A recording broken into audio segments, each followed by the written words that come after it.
সকালে একটি ইনফরমেশন পেলাম যে ওয়েস্ট চন্দ্রপুরে ৩ জন বাংলাদেশি জঙ্গলের দিকে।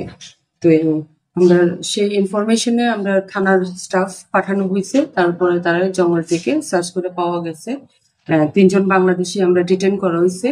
এখন তাদের ডিটেনের পরে এখন তাদের এগেনস্টে এফআইআর নেওয়া হবে ধর্মনগর পিএসএ, তারপর আগামীকালকে কোর্টে পাঠানো।